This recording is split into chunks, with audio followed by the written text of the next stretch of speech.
তো ভাই বোনেরা, মিজানের মন ডাল দেখেন, গরিবের গরিবের ঘরে জন্ম না, ওর তো বাঙালির কোটি কোটি টাকার সম্পদ মাইনছে দখল করে মাইনছে খাইয়া শেষ করে না। ওর বুঝি না কিছু নাই, মায় গার্মেন্টস করে গার্মেন্টস করিয়া ডালা চালিন বুঝ না, উলা বুঝ না, মাই খাওয়াইয়া কোনো রকম আছে। এখন বুঝ জালো অনেক কেউ নাই সম্পদ। তারপরে তার মনটা দেখেন কত বড় আল্লাহ দিচ্ছে। ও যে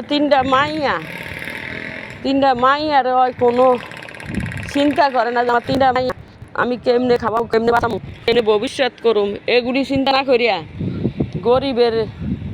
গরিবের একমাত্র এই যে যত মানুষ অনুদান দেয় সব লগে ও সব সময় থাকে ওই 200, 100, 300 এরম মানুষ ওই খাবাইতে আছে। কিন্তু আল্লাহ ওরে এত বড় মনের মানুষ উদার মন দিছে, কিন্তু ওই উদয় মন লইয়া ওই মানুষের খাওয়াইতে আছে, দিতে আছে। আল্লাহ ওরে দেখ, আল্লাহ ওরে সুস্থ রাখো। তিনটা বাচ্চার উছিলায় ওই যত কিছু ওর শ্বশুরে আমগুলো লগে বেইমানি কাছে যা করছে, আমরা সেগুলা তো বইলা লাভ নাই। এই মাসুম বাচ্চাগুলা আল্লাহ মাসুম বাচ্চাগুলারে আল্লাহ সুস্থ রাখুক, ভালো রাখুক। আর জামাইডা তার আমগুলো কিছু করে না, জামাইডারে আল্লাহ উন্নতি বাড়িয়ে দিয়া যদি একটু বাড়িঘরটা করতে পারা জায়গাগুলা যেন আল্লাহ যেন বুঝা, আল্লাহ যেন পয়সালা করে দেওয়া জায়গাগুলার, এইটা হইল মেইন কথা। আর এই যে আসলাম এইদিকে একটু, ওই পেয়ারা গাছের এইদিকে যাই না, পেয়ারা গাছের এইদিকে গেলে পেয়ারা দেখলে অনেক লোভ লাগে।